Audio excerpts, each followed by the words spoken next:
نبداو على بركه الله. بالنسبه للطريقه ديال الرايب البلدي ديال الدار، فطريقه سهله جدا. انا كناخذ عندي هنا غنستعمل ايترو ديال الحليب اللي كيكون عادي. هذا الايترو غنقص منه واحد الكاس صغير اللي هو غنطحن به اليوغورت ديالي مع البودره ديال الحليب والساشي ديال الفاني. فغنقص منه، غتشوفوا القياس اللي غنقص منه تقريبا كاس مع عامر، وغنديرو فوق النار حتى كيغلى ليا. ناخذ هنا داك الحليب اللي نقصنا من السيترو، نضيفوا عليه واحد الكاس ديال الياغورت. بغيتو ديروا طبيعي، بغيتو ديروا بالفاني. انا ما غنديرش فيه السكر، غنكتفي فقط بالحلاوه اللي كاينه في هذا الياغورت ديال الفاني، هي اللي نكتفي بها. نتوما كتبقى لكم الاختيار، ممكن اللي كيبغي حلو راه غيزيد فيه واحد 2 معالق كبار ديال السكر، اللي كيبغي الحلاوه اكثر غيدير اكثر، اللي كيبغي مسوس غيدير فقط الياغورت الطبيعي وما يديرش نهائيا السكر، واللي باغي شويه ديك النسيمه د الحلاوه يستعمل ياغورت الفاني وما يستعملش نهائيا السكر، كيجي زوين. غندير واحد الساشيه ديال الفاني ولا بودره الفاني اللي عندكم تستعملوا بها، حتى الفاني اللي كتقدروا تستعملوه. وغنضيف واحد المعلقه كبيره ديال البودره ديال الحليب، الا ما عندكم ماشي ضروريه ولكن كتعطي نتيجه زوينه. معلقه عامره ديال البودره ديال الحليب، نزيد واحد شويه صافي. وغنطحنوا هذا الخليط وغنخليوه جانبا حتى كيفيض عندنا الحليب وتنخلطوه معاه. يعني طريقه سهله وكيجي ناجح 100%. صافي هنا من بعد ما كندير صبعنا كنقدروا ندخلوه وما تحرقوش، يعني كيكون باقي سخون غير ما كنتحرقوش فيه.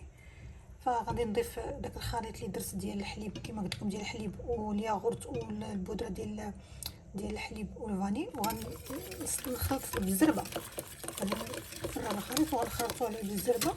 صافي هنا غنفرغوه يا اما في كؤوس يا اما كديروه في اللي بغى يديروه في كيسان اولا في ديبول، اولا المهم فاش ما بغيتو ديروه كديروه. انا غنديروه في كيسان اولا كتخليوه هكا كديروه في شي طاسه تكون ديال الاينوكس اولا ديال الجاج وتكون كتسد، تخليوه حتى كيدفى مزيان ويشد في راسو. يعني على الاقل غيبقى واحد 6 سوايع ولا 8 سوايع، عاد ديك الساعه كتدخلوه للثلاجه.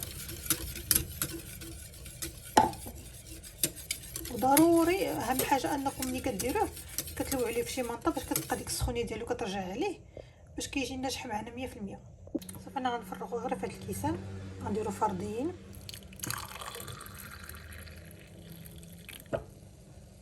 انا غندير عليهم فيلو اليمونطير، وممكن ديروهم الا عندكم شي كوكوت كبيره ديروهم فيها وتسدوا عليها.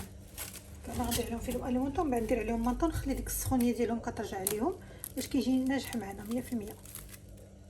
كنعطيكم هنا التفاصيل، يعني ضروري الحوايج اللي ما تيوريكمش التفاصيل. هنا غنغطي عليه بمنطه، غنخلي ديك السخونيه ديال ترجع عليه مزيان، خصوصا دابا ملي كيكون الحال بارد. غادي نخليه مزيان، غنجمعها وغنخليه على الاقل واحد 6 سوايع. غنلقى ديك الساعه وجد معايا ندخلو للثلاجه. هنا خليته تقريبا واحد 6 سوايع كما شفتوا، درت عليه المنطه. شوفوا راه كيجي ناجح. واخا نقلبو هكا شفتوا كيجي ناجح 100%.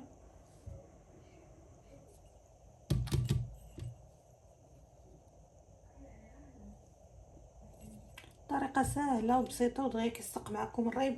نتمنى يعجبكم الوصفه ديالي وتجربوها، راه سهله ومكونات بسيطه جدا واحسن من ديال المحلات ديال الدار. صافي هنا غنديرو للثلاجه، نخليه في الثلاجه. غادي نغطيه بالسلوفه نخليه في الثلاجه، وفيما احتاجيتو غنجبد كتجبدوه كيجيو فردين كيجيو احسن. ولا عندكم دوك الكيسان الدراب اللي بالغلاقه راه غديروه فيهم. انا ما متوفرينش عندي، يا اما كنديروه كاين ما كنديروه في حجم كبير.